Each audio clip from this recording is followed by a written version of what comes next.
nós estaremos fazendo hoje, ou vivendo hoje, aquilo que a gente costuma praticar aqui na nossa igreja, o segundo domingo de cada mês, que é o nosso domingo missionário, onde nós estamos desenvolvendo com vocês, com a igreja, a respeito da obra missionária, missões, a grande incumbência, comissão de Jesus dada à sua igreja. O ide pregar, o evangelho a toda criatura. Nós começamos estudando a obra missionária de Jesus a partir do texto de Mateus capítulo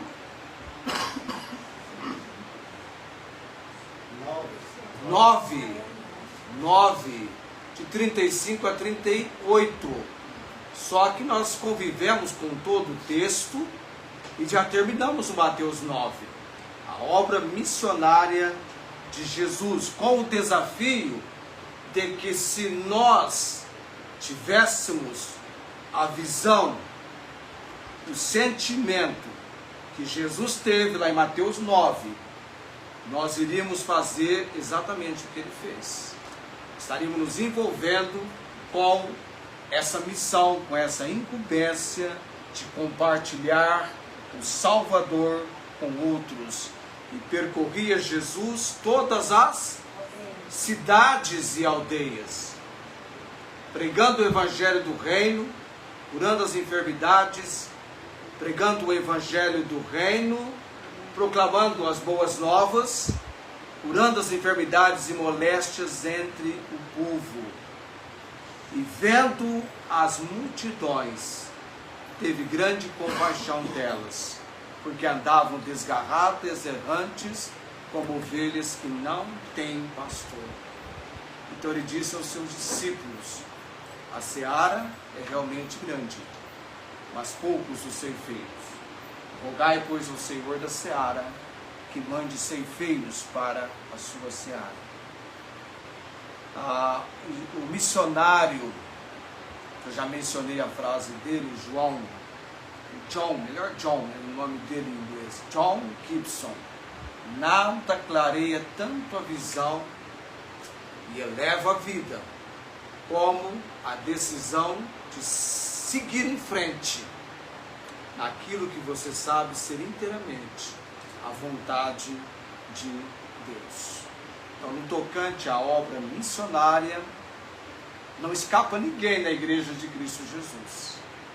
É para que todos sejam envolvidos, para que todos se envolvam, porque próximos ou distantes de nós, há pessoas caminhando para a eternidade sem Jesus, desprovidos, distantes da compreensão que há um Salvador e que há uma salvação. E que hoje é o dia da salvação, amém? Amém. Hoje é o dia da salvação. Agora é o dia da salvação. E há pessoas perdidas. E estudando sobre a obra missionária, nós vimos que Jesus viu a necessidade da multidão, a grande necessidade da multidão. Jesus viu a grande colheita de pessoas dentre a multidão. E Jesus viu a grande necessidade de trabalhadores para realizarem a colheita. E Jesus sentiu compaixão, enterneceu, e aí veio o desafio para fazer o que ele fez. É preciso ver o que ele viu e sentir o que ele sentiu. E nós terminamos essa parte de Mateus 9, de 35 a 38, quando nós então entramos no momento do que nos é necessário para que a obra missionária seja feita por nós, por quem nós almejamos dentro do povo de Deus. É o fato de que há um direcionamento correto, é rogai ao Senhor da seara que mande trabalhadores para a sua seara. Ou seja, a seara tem um dono. àquele a quem a seara pertence, e é com ele que diretamente nós nos comunicaremos, orando para que mande trabalhadores, orando pelos trabalhadores enviados e orando também pelo trabalho que a nós é confiado. Não escapa ninguém. É isso que nós entendemos nas mensagens que já estão, vamos dizer assim, documentadas, gravadas. Você pode ir lá no YouTube, você vai encontrar a última mensagem que eu falei com os amados a respeito da obra missionária. Hoje nós vamos introduzir o capítulo 13 do livro de Atos. Esse capítulo é muito importante no livro de Atos, porque acontece a partir desse capítulo aquilo que Jesus já havia apresentado como missão para a igreja em Atos 1:8. É aqui nesse capítulo que tem o que nós chamamos de virada missionária. Coloque-se em pé, nós vamos ler os primeiros versículos de Atos 13. Atos capítulo 13. Eu vou apenas fazer a introdução, porque eu vou dar um tempo para que as missionárias Meire e Celinha, que estão conosco, tragam um testemunho testemunho final para hoje à noite, do que elas falaram ontem pela manhã. Sempre sobra algo que ainda não foi dito, um direcionamento que elas vão trazer para nós. Então eu vou apenas introduzir a mensagem de Atos capítulo 13, introduzir essa chamada virada missionária. Todos lá? E na igreja que estava em Antioquia, estão comigo? Essa Antioquia aqui é a Antioquia da Síria.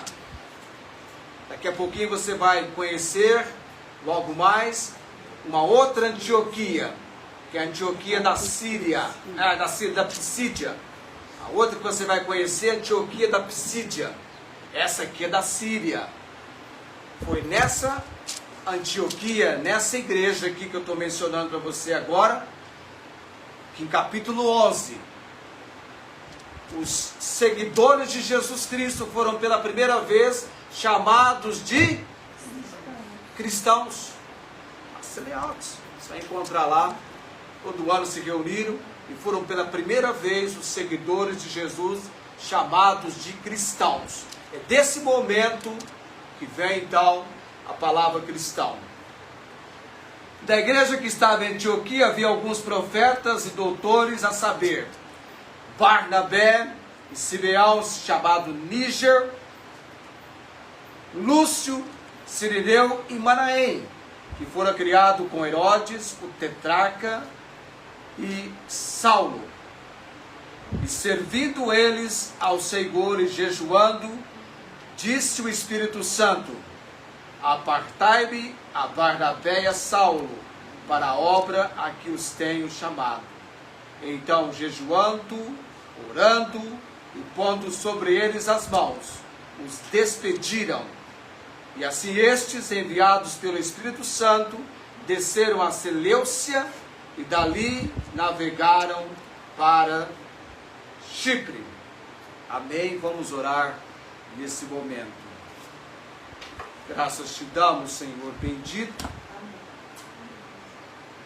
Temos aberto a tua palavra para que, pregando-a ou introduzindo capítulo 13 no nosso estudo sobre a obra missionária, tenhamos decisões do Senhor para os nossos corações, para as nossas vidas. Oramos para que alcancemos, com a pregação do Evangelho, pecadores que de perdidos, por causa da mensagem que serão receptíveis à mesma, salvos por Jesus Cristo. Oramos por decisões, confirmação da obra do Senhor através dos amados, tanto dos que aqui se encontram agora, como daqueles que estão na transmissão e daqueles que estarão num tempo futuro, tendo essa comunicação também para suas vidas, para os seus corações. Obrigado, Senhor, por este tempo preparado pelo Senhor. A vinda das missionárias Neire e Celinha seja um tempo abençoado ainda naquilo que elas falarão conosco nessa noite, Deus. Oramos também, Pai, por amados, por quem temos apresentado os seus nomes no altar do Senhor, no aspecto da sua saúde, da sua parte física, da sua enfermidade, daquilo que aguardam, da providência do Senhor. A missionária Angélica, ó Deus, tanto ela quanto a Dona Maria Cordeiro, do mesmo padecimento, tenham o refrigério, a obra que só o Senhor pode realizar em suas vidas e que trará glórias e honras ao nome do Senhor.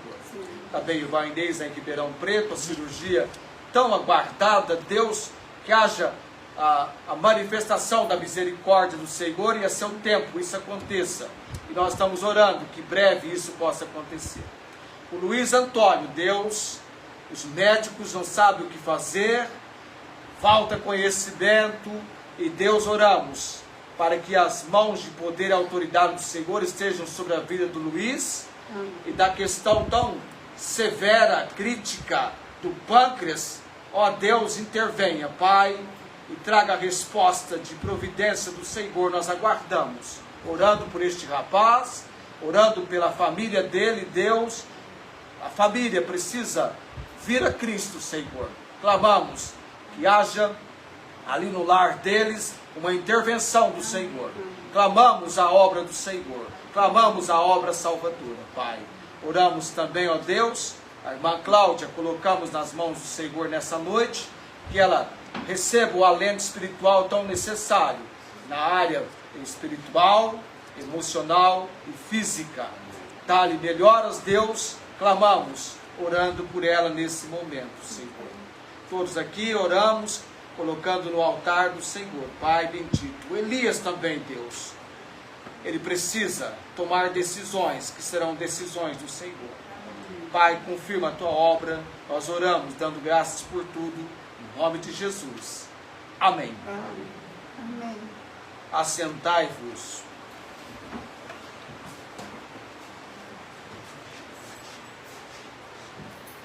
É só uma questãozinha de tempo,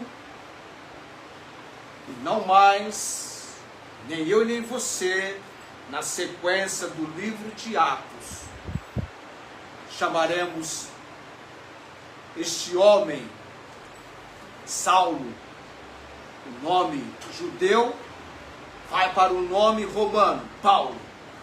É um pouquinho de tempo. Lá no versículo, cadê o versículo? 9. No versículo 9, a mudança acontece.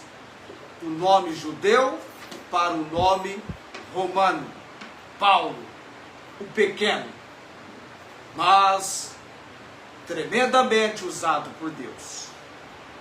Estou dizendo isso porque a maior metrópole do Brasil, o Brasil tem várias capitais, não tem? Uma delas teve a sua fundação em 1554. Chegou hoje a 472 anos. E recebeu o nome de São Paulo, que faz você lembrar do apóstolo Paulo. E por causa dos que lá estavam na época envolvidos com o procedimento que eles chamam de evangelismo, chamaram aquela cidade iniciando, nascendo, deram o nome de São Paulo. E olha que o apóstolo Paulo, quando entrava num lugar para pregar o evangelho, se ele pudesse chegar num ponto estratégico de uma cidade grande, ele fazia isso. Como foi o caso em Tessalônica, porque de lá vem depois, ao contrário, a evangelização indo para os lugares pequenos por aqueles que ele havia levado o Evangelho. Nós encontramos em Atos capítulo 13 um chamado missionário. Mais do que um chamado, uma convocação. Uma convocação. Irmãos, quando alguém é convocado, pensa no serviço militar. Qualquer rapaz chegando aos 18 anos, você vai então para a apresentação e tem ali, sei lá, 200, nem sei quantos havia na minha época, um grupo já denominados dispensados. E de repente vem para mim o quê? Você está convocado. Mas eu não queria prestar o serviço militar por razões tais. Eu entrei então com um pedido de dispensa. Eu tinha que apresentar um motivo, com o Dizete apresentei, e no último dia, no momento então decisivo do desfecho, vem o sargento da minha época do tiro, toma a palavra, faz uma apresentação, quase que uma pregação, e faz um apelo para que aqueles que estavam com a ideia, para ele, de desistirem, mudassem naquele momento. E o apelo desafiador. Teve companheiros nossos que foram tocados pela palavra do sargento e desistiram. Eu que já tinha o meu amigo Júnior, que a gente trabalhava junto no escritório, na mesma situação, imagina dois. E sendo arrimo de família, eu permaneci inerte, Fiquei ali, mas quase que eu fui. Ser convocado, como que você vai sair de uma situação? Convocação. Está convocado. É uma ordem a ser cumprida. E aqui no livro de Atos, capítulo 13, menciona a igreja de Antioquia da Síria, uma igreja ativa, uma igreja envolvida, e olha quem estava lá, homens verdadeiramente desenvolvendo o trabalho de Deus. Esse Barnabé, que bênção! Quando você lê de Barnabé, apelidado, José, filho da consolação, deram esse apelido para ele. E ele foi a pessoa usada por Deus depois de Ananias, e corajosa, que aproximou-se de Saulo de Tarso nos primeiros tempos da conversão do apóstolo Paulo. Tornaram amicíssimos. Daí em diante você lê Barnabé e de repente está Saulo. Barnabé e Saulo. O plano, a vontade de Deus não acontece no decurso da situação. É como se Deus estivesse olhando assim, dizendo já, gente, descobri algo muito importante. Já sei o que vamos fazer. Poderemos usar estes dois. Não é assim que funciona. Nós humanos somos assim. De repente descobre que duas pessoas poderão trabalhar juntas. A gente às vezes pensa que é assim com a Meire e com a Celinha. Que Deus de repente, no seu intento, nossa, temos agora uma parceria plena. Não é assim. Quando é que isso começa? Antes mesmo do nascimento. Lá em Gálatas capítulo 1, versículo 15, Paulo escreveu: aprove a Deus que desde o ventre de minha mãe me separou e chamou pela sua graça. Ele foi separado. O Salmo 139 é o Salmo da autoaceitação. Você estava nos planos de Deus.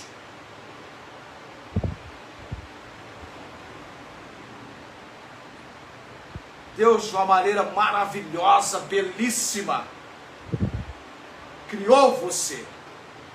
Isso é obra-prima de Deus. Deus está te acompanhando. Ainda quando o seu corpo era informe, Deus já te conhecia. Conhece cada dia de cada um de nós aqui também. Conhece o mais profundo do seu coração. Aquilo que te inquieta, incomoda, as suas lutas, as suas decepções, os seus contratempos, os seus equívocos. Quando eu falo equívocos, eu estou pensando aqui em Saulo, dantes, quando ainda não conhecia Jesus da maneira como lhe fora necessário conhecer. E a conversão, a obra de conversão. Há um chamado, há uma convocação missionária. E aqui vem para Barnabé e Saulo. O texto diz: apartar-me a... Que nome vem primeiro? Barnabé. Apartar-me Barnabé e Saulo para a obra que os tenho chamado. Acontece na Antioquia, nessa igreja da Síria, Antioquia da Síria, onde acontece essa chamada. Destacando uma orientação muito importante: essa manifestação de Deus foi feita através do Espírito Santo. Espírito Santo. Durante um tempo em que a igreja estava o quê? Você vai ler lá que a igreja estava reunida, ela estava envolvida no trabalho da obra, oravam, jejuavam, estavam envolvidas, estavam trabalhando, eles estavam servindo ao Senhor. Como eu falei na última mensagem, eu dei um toque aqui em Atos 13, eles não estavam num belo piquenique, num momento de lazer, mas de trabalho, de envolvimento. E você fala assim: nossa, que interessante, já estavam trabalhando e parece que vem mais trabalho. Não é assim que dá a impressão? Já estão tão envolvidos e agora vem mais ocupação, vem mais trabalho, vem mais empenho, vem mais para dedicarem. Mas é assim. É assim. Você vê, por exemplo, quando nós estudamos Mateus 9, a gente tem uma ação no texto. Uma ação, um envolvimento. Um envolvimento. Em 1987, eu estava fazendo a minha reintegração, a minha reconsagração de vida. E eu queria, com toda a dedicação, servir o Senhor. Então eu estava em todas as reuniões da minha igreja. Já havia no início do ano assumido o compromisso. Este ano eu tenho um alvo. Eu quero estar em todos os cultos. Veja bem, estabelecer um alvo é uma coisa, cumprir é outra situação. Mas foi importante estabelecer aquele alvo. Porque no momento em que eu precisei viajar, eu estava em Goiás, em Rio Verde, que deu a hora da escola dominical, 9 da manhã. A minha pergunta era para mim assim: o que é que eu estou fazendo aqui? Como eu queria estar na minha cidade, na minha igreja. Eu senti falta. Eu senti falta. Eles estavam envolvidos, dedicados, servindo. Não só eles, mas também tinha o Lúcio, o Manaém, o Simeão. Tinha mais gente. Mas a ordem vem apenas para esses dois. A convocação é para esses dois nesse momento. É uma missão para Barnabé e para Saulo. Deus vai usá-los. O Espírito Santo traz essa orientação, essa ordem. E servindo eles ao Senhor e jejuando, eles estão servindo ao Senhor, estão adorando, estão orando, estão jejuando, estão envolvidos na obra do Senhor, estão falando de Jesus. É a igreja dos cristãos, os pequenos cristos. A dedicação, a motivação. Lembra que eu falei para você que na obra missionária é preciso haver motivação? Está motivado. É aquilo que impulsiona você. E servindo eles ao Senhor e jejuando, disse o Espírito Santo: apartar-me a Barnabé e a Saulo para a obra a que os tenho chamado. E a igreja local, ela foi o quê? Sensível para separar e enviar. A igreja responsável nesse processo do envio. Nery e Celia foram para o campo missionário enviadas pela igreja bíblica de Araçatuba. A igreja que envia é a igreja que tem a responsabilidade primária de participar do sustento, do qual elas necessitam na obra missionária. E há também o comprometimento das igrejas com as irmãs, com as quais elas vão divulgar o trabalho, mas primariamente divulgando o trabalho. A necessidade que eu tenho comentado aqui, mais urgente, de primeira ordem para qualquer missionário, é oração. Oração. Vão visitar as igrejas, a igreja começa orando pelo missionário. E é Deus que vai então impressionar o coração da igreja diante dos projetos e planos para sustento de missionários. É este, é aquele outro. Vem de Deus todo o direcionamento. Nery e Celia, instrumentos. Igreja, instrumento. Quem chama é o Senhor, é o Espírito Santo. Quem convoca, quem diz apartar-me, separe para a obra que os tenho chamado. Não é uma obra que surgiu naquele momento, mas que vem no decurso do tempo para ser realizada, para o acontecimento naquele momento.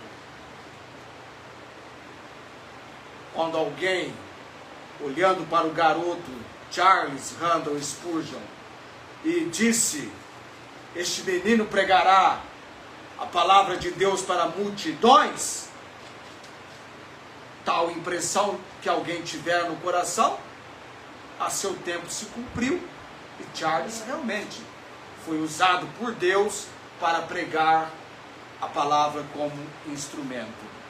A igreja foi sensível para separar e para enviar ambos, Barnabé e Saulo, para uma obra específica. Tinha uma obra para eles serem envolvidos. Isso ilustra para nós que missões começam com a igreja buscando a Deus. Buscando a Deus. Deus, nós queremos envolver na obra missionária e queremos ter todo o direcionamento do Senhor. E você vai buscar a Deus, orando pela obra missionária, se envolvendo na obra missionária, e Deus vai mostrando aquilo que vai acontecendo com a igreja em relação à obra missionária. Então começa com buscando a Deus, sensibilidade à voz de Deus, e apoio da comunidade, da igreja local, para que o evangelho seja levado aos confins da terra. Ainda hoje permanece o desafio, pregarmos o evangelho até aos confins da terra. É a missão. Eu tenho dito tantas vezes aqui, o acontecimento mais importante na sua vida foi você ter conhecido Jesus como seu Senhor e Salvador. Amém. Lembra daquele momento que o evangelho chegou para você. Chegou as boas novas de salvação. Eu estava lendo Atos 13 e vendo a imensa dedicação do apóstolo Paulo e paciência também para começar nas Escrituras, falando de um povo, o povo de Israel, que Deus tratou com promessas e mandamentos, principalmente tirando esse povo do Egito, suportando com paciência por 40 anos esse povo no deserto, dando-lhes depois juízes, até o profeta Samuel, 400 anos o período dos juízes, e depois Deus levantando Saul como rei, mas na verdade, dentro do plano e vontade de Deus, foi quando Davi foi levantado como rei, que da descendência deste veio Jesus, o Messias.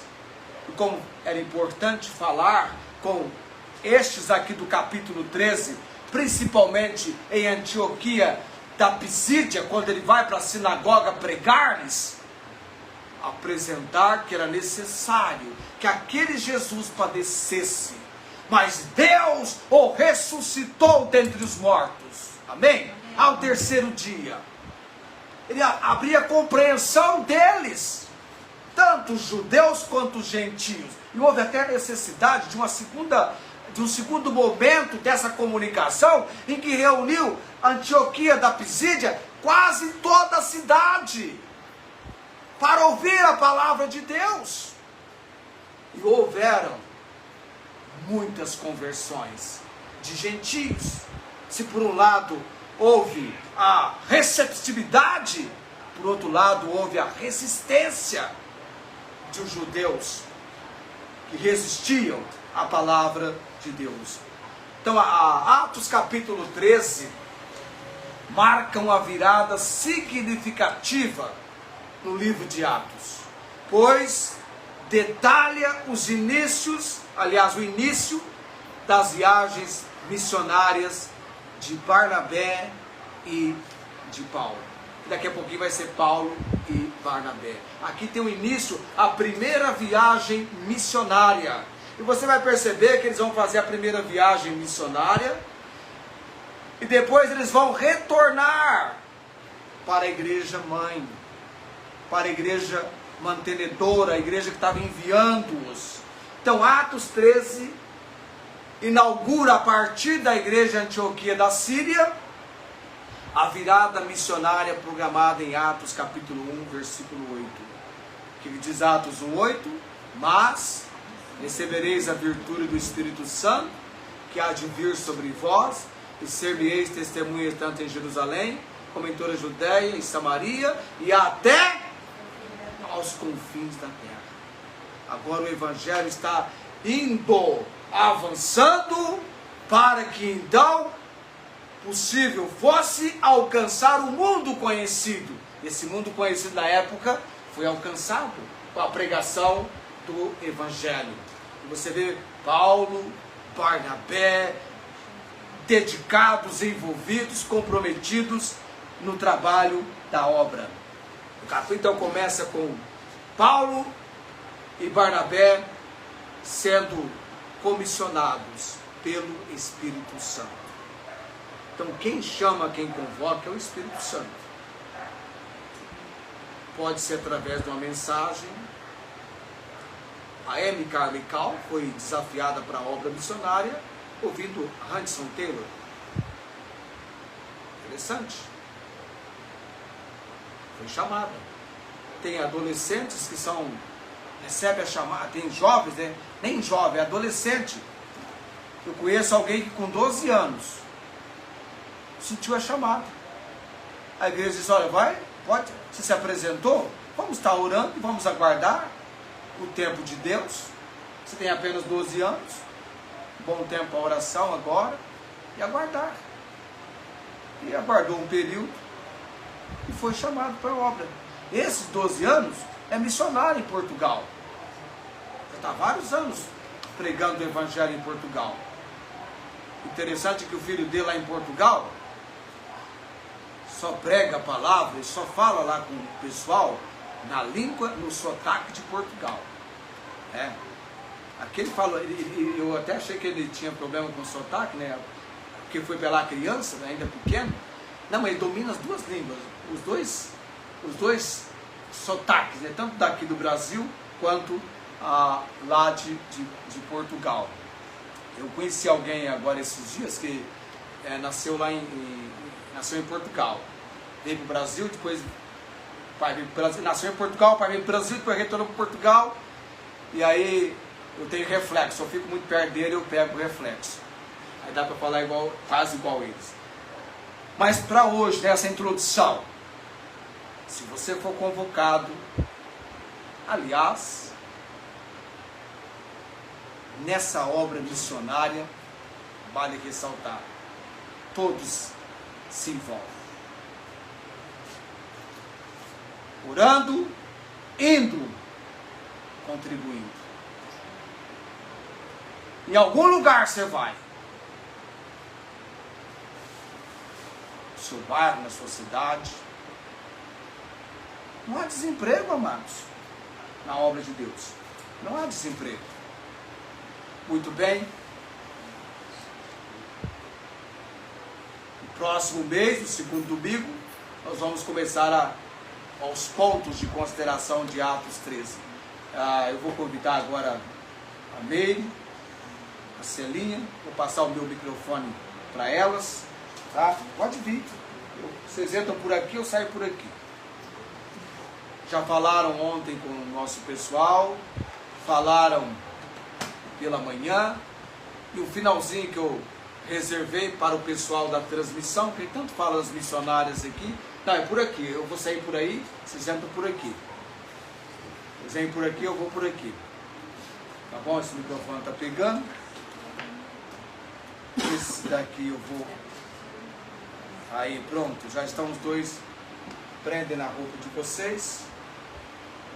Tá bom. Segura ou prende?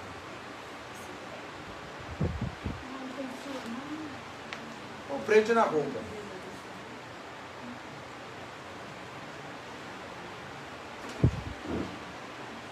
É 20, 33. Sim? Tá ligado, tá ligado. É assim mesmo. É aqui. Ixi, meu trabalho.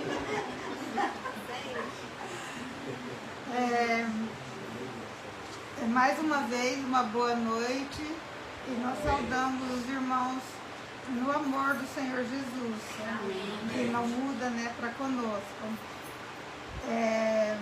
Nós estamos aqui pela última vez, assim, esse ano, né, para falar mais uma vez sobre o ministério.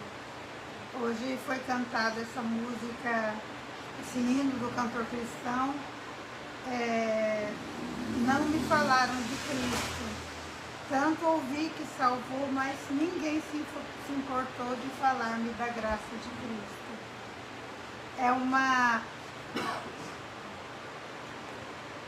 uma realidade que pessoas passam por nós,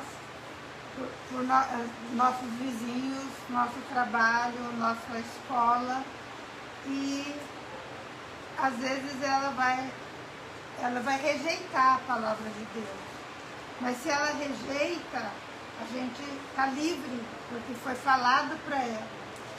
Mas se a gente não fala, se a gente tem vergonha, se a gente tem vergonha de andar com a Bíblia, se tem vergonha de falar, olha, Jesus é o único mediador, não tem outro. Aí a gente está, como diz lá em Ezequiel 3,18.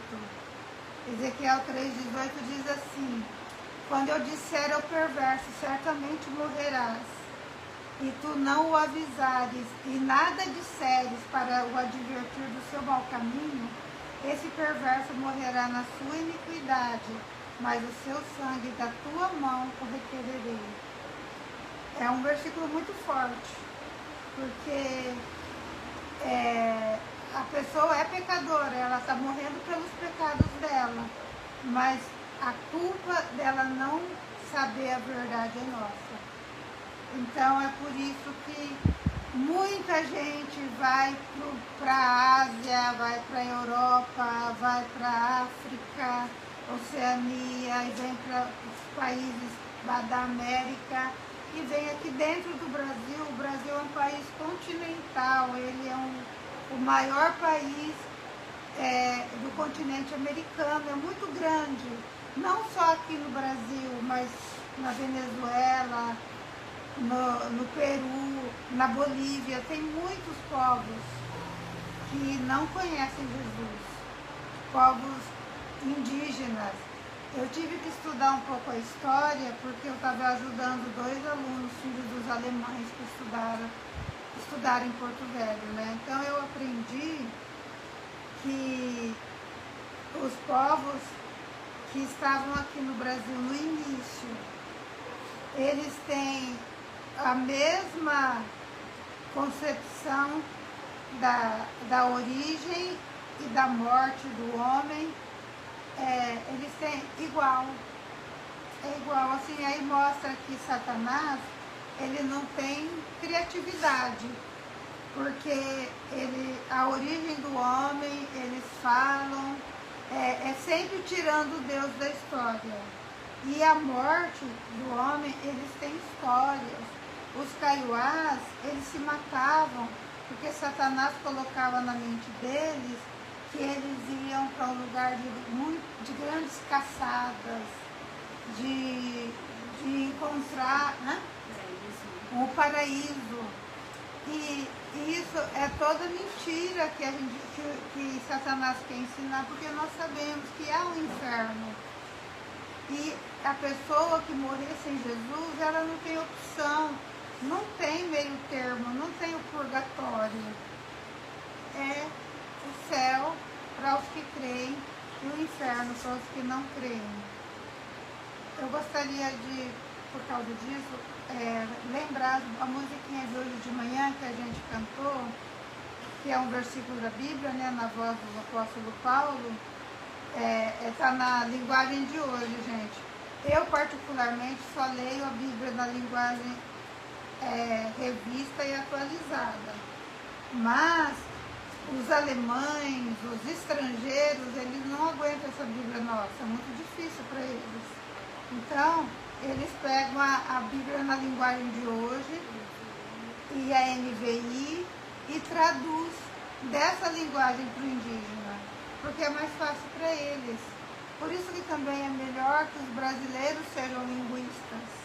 Tem uma missão aqui no Brasil, a missão Além, que trabalha com tradução da língua portuguesa para indígena. Aí sai muito bem, porque é um português mesmo. Agora, os que traduziram a Bíblia até uns 10 anos atrás eram missionários alemães, americanos, holandeses, ingleses.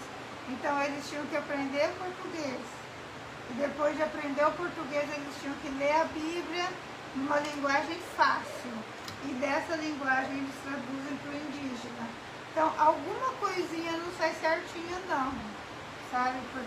Mas ainda é bom que a maioria sai e a gente fica feliz que eles têm a Bíblia na língua deles. Mas é para se pensar, né? Nós temos o missionário Rogério, ele é da Missão Além, e ele está trabalhando com a tradução da Bíblia Palmari. Né? As americanas começaram, 2 americanas solteironas, igual a Celinha e eu, elas começaram, aí ele chegou porque elas ficaram bem velhinhas, inclusive uma delas já morreu, acabou de morrer, né? E ele está fazendo a tradução, está continuando o que elas começaram. Então é muito trabalho, é muito mesmo. Nós tivemos a tradução da língua terena no Mato Grosso do Sul. Quando as missionárias acabaram de traduzir, elas descobriram que nem o índio mais falava terena. Só os velhinhos que estavam para morrer. Mas eles se interessaram. de saber que tinha uma Bíblia na língua que era dos avós ou dos pais deles. E eles começaram a aprender a língua nativa deles, né? Então, sempre vale a pena. E nada como a própria língua. Por exemplo, se eu aqui falar Baixapá, Xabraporã, Chapubai, Quereí, Peneneirandê, e falar, vocês não vão entender. Talvez eu possa explicar, mas nunca vai chegar na profundidade que chega na mente de um indígena. O indígena vai entender. Então vamos cantar. Se você confessa com a sua boca que Jesus é o Senhor. Romanos o que? Dá para cantar aí na língua? Na língua do Taiwan? Não tem não, pastor. A gente tem que traduzir. Ah, tá. Então, Romanos 9, 10. Romanos 9, 10 ou 10, 9? 10, 9. Romanos 10, 9? 10, 9. Aí esse aí está na linguagem inspirada, né? Esse aqui foi um americano que fez. Então ele já fala você. Às vezes a gente fala para eles, olha, a gente não chama Deus de você. Mas por quê? Aí porque você é muito coloquial, é muito formal, informal. Mas de onde veio a palavra você? Por quê? Porque em Portugal não existe você, só no Brasil. Aí eu falei assim, ó, você vem de vossa mercê, que os escravos tratavam os senhores. Depois eles começaram a falar vós me ser, quando passou um tempo. E depois de um tempo, eles acharam cumprido vós me ser e começaram a falar você. Ele falou, então, é para tratar uma autoridade, então serve para Jesus também.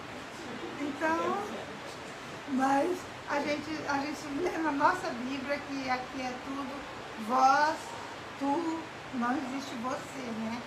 Mas a gente sabe também, a gente entende a dificuldade deles, a gente fala assim. Então vamos lá. Se você confessa com a sua boca que Jesus é o Senhor e crê em seu coração, se você confessa com a sua boca que Jesus é o Senhor e crê em seu coração,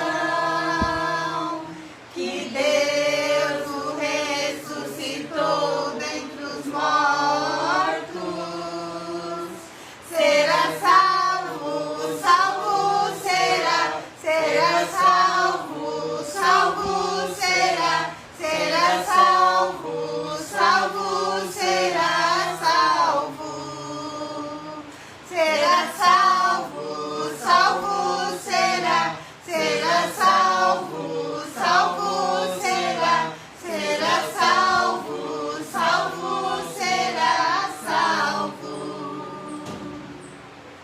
Então o que precisa é confessar com a boca que Jesus Cristo é o Senhor e crer no coração que Deus o ressuscitou dentre os mortos. Esse é o diferencial de todos os deuses que tem por aí. Nenhum Deus ressuscitou dentre os mortos. Satanás tentou negar. Os guardas foram pagos para mentir que Jesus não ressuscitou. Mas até hoje o corpo dele não foi encontrado. Esse é o diferencial que mostra que o nosso Senhor vive. Amém. Ele não está num túmulo. Nós não podemos, no dia de finados, ir lá colocar flores, porque ele não está lá. O anjo falou, ele não está aqui. Ressuscitou como ele havia dito. Ele disse que ele ia ressuscitar. Então, vamos de novo. Eu não estou acostumando com esse negocinho aqui, não. Prende ele na roupa, assim mesmo. Essa linha. Aqui já sai, é? Vamos lá. Se você confessa com a sua boca que Jesus é o Senhor e crê em seu coração, se você confessa com a sua boca que Jesus é o Senhor e crê em seu coração que Deus o ressuscitou dentre os mortos, será salvo, salvo será, será salvo, salvo será, será salvo, salvo será salvo, será salvo, salvo será, será salvo, salvo será, será salvo, salvo será salvo. Amém. Então, sabe? E na Terra, esse é o maior presente que uma pessoa pode receber. Porque todas as nossas coisas vão ficar aqui, mas nós temos uma alma eterna. Então esse é um grande presente, conhecer Jesus, confiar, confessar com a sua boca, crer no seu coração e ter salvação, gente. Então vale a pena enfrentar o vizinho, enfrentar o parente. Às vezes a gente passa por chata, ou por inconveniente, ou às vezes recebe uma resposta ruim. Vale a pena, porque se ele confia agora ou depois, é uma pessoa que é livre do inferno. E nós, mais uma vez, nós queremos agradecer todo o apoio de vocês durante o ano, porque a gente vai voltar para lá dia 8 de fevereiro e ali a gente tem vocês, nós temos grupos que quando a coisa aperta, a gente fala, ai, ora, tem problema nisso, tem problema. Esse ano a minha igreja teve problemas, né, sérios, e as notícias iam chegando lá, e chegou uma hora que a gente estava cansada, desanimada, e eu principalmente, né, o pessoal fala que a Celinha é mais forte, a Celinha sofreu muito na infância, na vida dela, e aí ela criou assim uma força, né? E ela, às vezes eu falo assim, ai Celinha, eu tô tão triste, tão angustiada com a situação da Júlia, vocês sabem, acho que vocês já sabem, né? E do pastor e da Silvia. Aí a Celinha fala assim, não, mas no final vai dar tudo certo.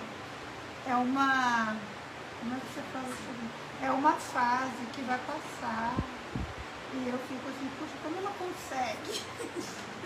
Né? E eu fiquei muito angustiada, tão angustiada, que um dia eu perguntei para minha alma, eu falei, porque com a angústia vem, a angústia é uma tristeza profunda, que não sai da gente, parece que gruda. Eu acho que todo mundo aqui já experimentou isso. Você quer até ficar alegre, sorrir.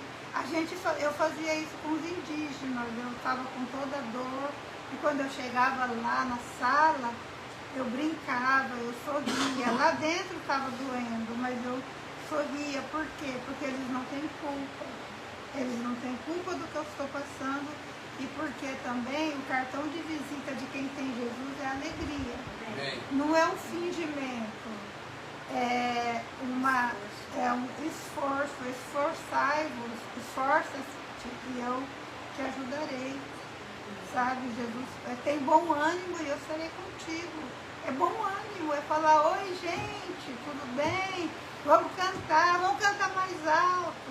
Porque quem gosta muito da nossa tristeza e da nossa angústia é o diabo. Ele gosta muito. E aqui eu comecei a perguntar por que você está tão triste, minha alma. Não sei se vocês conhecem, gente. Na minha igreja não conheceram. Eu acho que aqui também vocês não conhecem, eu acho que não tem no cantor cristão, mas tem em outro hinário. Um hino que diz assim: descansa, ó almas, o Senhor ao lado, paciente serve sem queixar-te a cruz. Deixa o Senhor tomar de ti cuidado, Ele não muda, teu fiel Jesus. E ele tem mais 3 estrofes, e sempre falando descansa. Eu gosto de uma parte que ele fala: confia a alma, a meiga e mansa voz, ainda calma o vento e o mar feroz. E muitas vezes a gente se sente assim, no mar feroz, num vento forte, querendo nos derrubar, nos empurrar. Então esse hino veio e eu falei, minha alma, eu achei o Salmo 42, que fala: por que estás abatida, ó minha alma? Espere em Deus, eu ainda o louvarei. Amém. Ainda o louvarei. Amém. Então essa semana nós chamamos a esposa do pastor Milton para levar a gente numa das igrejas que a gente tem que falar também. E ela falou: eu estou bem. Está muito difícil, mas Deus tem me fortalecido. Amém. Então, é até difícil, gente. A filha dela está presa, então ninguém quer ter filho preso, ninguém quer visitar filho na cadeia, ninguém quer isso. Mas Deus tem confortado ela e ela tem entendido que isso é para um fim bom. Quantos pastores, ex-presidiários, ex-traficantes a gente já conheceu e que ganha muita alma para Jesus porque sabe pelo que essas pessoas estão passando. Nós conhecemos um homem que vai na cadeia, o Antônio João. Ele chega lá e as pessoas são assim, ele vai pregar numa sala e quem quiser dos presos pode ir lá ouvir. Ele não tem nada de material para dar, ele só tem a palavra de Deus. E ele fala: vão tantos presos ali, tantos para ouvir. E a Bíblia fala que quem ouvir e com o coração crer, será salvo, será salvo. Né? Então, nós também podemos orar por esse trabalho com presidiários, com drogados.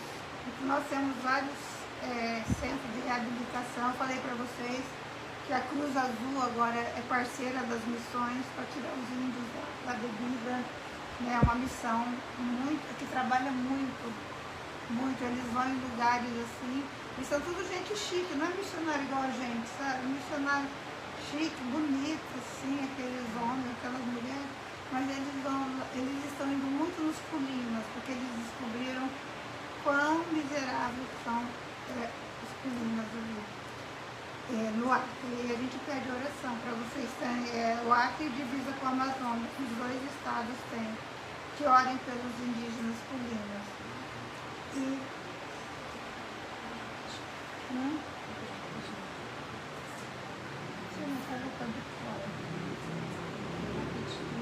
a Celinha falou que é bem rapidinho, a gente nem vai contar a história então, né? Não, né? Não, é bem rapidinho, vai ter ceia. Então a gente pode terminar cantando Nhanguejari Xerenó Irambu. Onde Deus te chamar, vai. Vai, porque a Bíblia fala que se a gente não falar, as pedras vão clamar. Então nós temos que ir. Nhanguejari Xerenó Irambu. Nhanguejari Xerenó Irambu. Ikokuepu Xeahani Angaite Ambapo Ahavairampu Ae Xerenoiru Penyapo Anhepuru Ahavairampu Ae Xerenoiru Inhe Eamombeu. Muito obrigada por tudo, gente. Obrigada pela oportunidade. Amém. Ah, tá.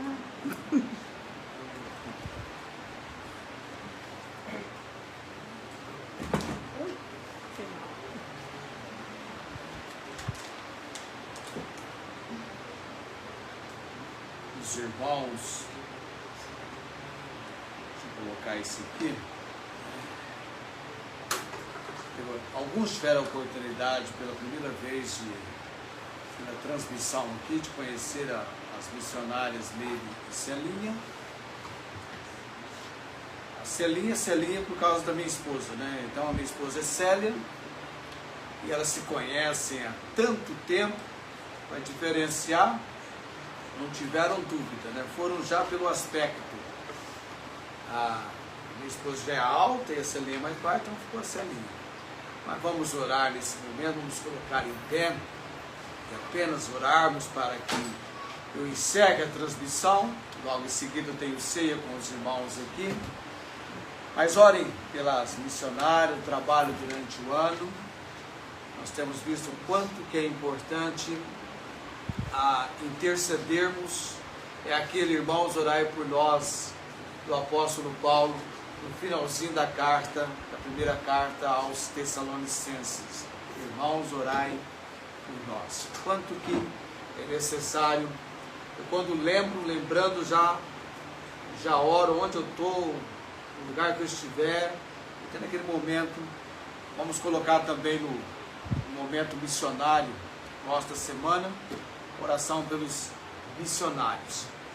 Bendito Deus e Pai Celestial, graças damos ao Senhor que tem manifestado aquele cuidado que vem do Senhor, aquela obra que só o Senhor pode realizar, aquela provisão que o Senhor tem estendido do Senhor para nós, quando na verdade é a manifestação da graça e da misericórdia do Senhor, porque nós não merecemos nada. Damos graças por esses dias, ontem e hoje, com a visita que pelo menos uma vez por ano nós temos da Meire, da Celinha, temos acompanhado e orado pelo trabalho lá em Porto Velho, em Rondônia. Quando o Senhor abrir as portas, eu irei lá. Da convocação do Senhor não tem como fugir, e eu oro para que essa oportunidade aconteça, Deus, e de perto eu possa ter uma percepção ainda maior do trabalho que ali elas realizam com várias tribos e grupo no qual elas estão envolvidas, desde a alfabetização, como também o ensino da palavra do Senhor. Obrigado, Deus, por essa obra que elas estão a realizar e o nosso investimento com elas na obra do Senhor. O Senhor está nos capacitando nessa participação. Louvado e agradecido seja o nome do Senhor. Damos graças por tudo, orando nesse momento, no nome de Jesus. Amém. Assentai-vos. Para o pessoal da transmissão, uma boa e abençoada semana.